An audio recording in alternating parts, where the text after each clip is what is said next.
So what I'm looking for in places to shop safe during the holidays is literally signs like this that are shop safe, that emphasize important things like wearing a mask, social distancing, and a maximum number of people for the size of this area. So this here is exactly what I look for in just about any place. Now, as we walk in, it's great to see front and center a hand sanitizer station that you can use and wash your hands up nice and good.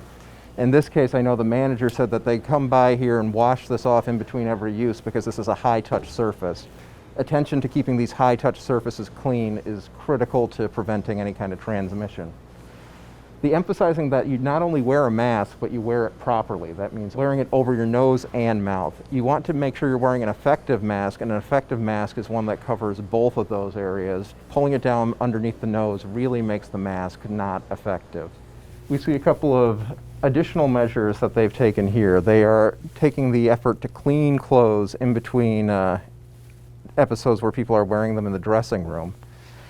And whether or not it's a steam cleaner or something else, or even closing the dressing room, the act of making sure that something that's high touch like that is getting cleaned in between each use is great. And inside the dressing room itself, they tell people to leave their clothes in here and not to put them back so that they can bring them out for reprocessing, for cleaning if they need to beforehand.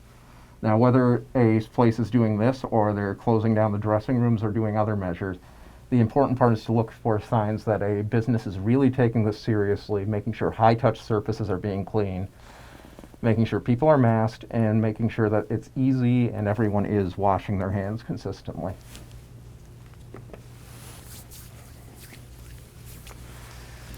And at the checkout here, we can see that they're set up for taking all sorts of forms of payment behind their barrier here as well.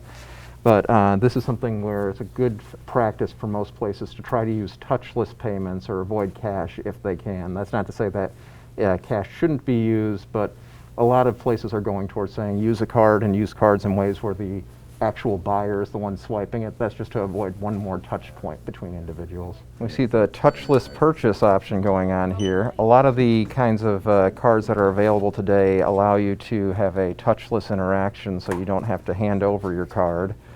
Some of the common ones even come on the phone. It's just important if you're using one of the phone-based ones that uses facial recognition, don't use it while your mask is on. It's too tempting to just pull down that face mask, but there's always a different way to do that.